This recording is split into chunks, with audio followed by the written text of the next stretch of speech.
Captain Syed Sohel হাসনাতের মানবিকতায় বঙ্গোপসাগর থেকে 12 জন জেলেকে মৃত্যুর হাত থেকে জীবিত উদ্ধার করা হয়েছে। বঙ্গোপসাগরের চট্টগ্রাম জেলার ভাসখালীর উপকূল থেকে দুটি মাছ ধরার ট্রলার 12 জন জেলে নিয়ে গভীর সমুদ্রে মাছ ধরার উদ্দেশ্যে জেলেরা গভীর সমুদ্রে পৌঁছালে আনুমানিক সকাল 7টার সময় কালবৈশাখী ঝড়ের কবলে পড়ে ডুবে যায় মাছ ধরার দুটি ট্রলার, যার মধ্যে ছিল 12 জন জেলে। পরবর্তীতে সকাল 9টার সময় ক্যাপ্টেন সৈয়দ সোহেল হাসনাত বঙ্গোপসাগরে যাতায়াতের সময় গভীর সমুদ্রে হঠাৎ করে কিছু সংখ্যক লোকজনকে সমুদ্রের পানিতে ভাসতে দেখে। তিনি কোনো সময়ক্ষেপণ না করেই তাৎক্ষণিক উদ্ধার কাজে লেগে পড়ে।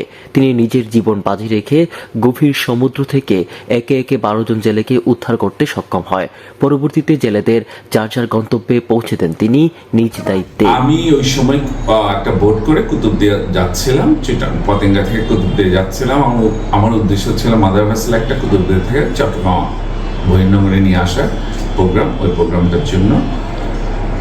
তো ঠিক আমি 8:30টার দিকে রওনা দিই পতেঙ্গা থেকে। ঠিক 9:30টার দিকে যখন আমি বাঁশখালীর কুলবর্তী অঞ্চলে যাই, দেখি ভাসমান লোকদের, ওদের বোট উল্টে গেছে এবং ওরা ভেসে যাচ্ছিল।